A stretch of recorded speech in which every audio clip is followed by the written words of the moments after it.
There are people who will say the fact that we have this foreign fighter phenomenon is a concern, but it's not so big a concern. We've had foreign fighter flows in the past. In the past, they have not turned out to be as dangerous as we feared they might have been.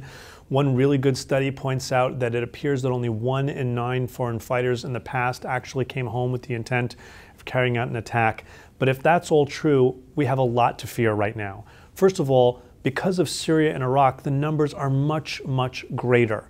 The sectarian nature of these conflicts makes them much, much more dangerous, much more angry. And the numbers are much bigger. Over 15,000 people from over 80 countries. So even if the proportions remain the same, even if it's only 1 out of 9 today, you'll still have many more people because the numbers are bigger. But the problem's larger than that. There's every reason to be concerned that this is going to continue to go on, that we haven't hit the peak yet because of events in Syria and events in Iraq. And that suggests that there's a major, not a counterterrorism, but a major kind of Middle East public policy component to this terrorism problem. So long as the Assad regime remains in power, he will continue to be a magnet for jihadis.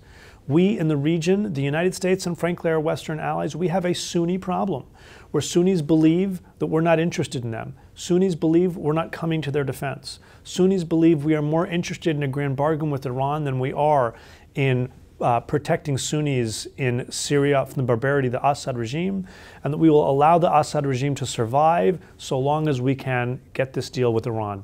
Whether it's true or not is irrelevant.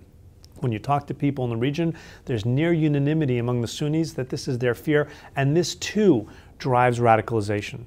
On top of the major ideological components of today's problem, on top of the problems that Syria and Iraq produce by producing this massive sectarianism, which is very, very virulent, you have the reality that Syria and Iraq are not Afghanistan. They're not Chechnya. They are right at the edge of Europe. The ease of travel through Turkey into Syria makes this an entirely different phenomenon.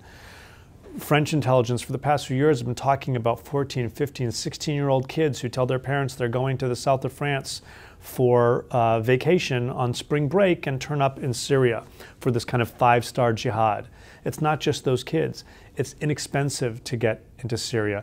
It doesn't take a lot of time or a lot of money to get there. And on top of that, you're able to plan your trip with much greater ease because of the nature of modern social media. Whether it's Ask FM or Twitter or direct messaging through Facebook, you're able to actually talk to someone from your neighborhood who already went. Where can I get the cheapest ticket to go to Istanbul? From Istanbul to Gaziantep or to Hatay province, what's the best way to go? Should I drive? Should I take a bus? Should I fly? Where can I get a gun before I get in? What type of coat should I bring? This makes it much, much more immediate. This is not some far-off thing. This is literally close, and because of the virtual world, you feel like it is much closer to you. And for all of those Western, especially European recruits, by virtue of holding European passports, once they return home, their freedom of movement is complete within Europe, and many of those European countries participate in the visa waiver program with the United States. Consider that Mohammed Namouche, before he returned from Syria and is believed to have carried out the shooting at the Jewish Museum in Brussels, he flew via Malaysia into the Netherlands, Germany, and then made his way into Brussels, from there to France, where he was arrested.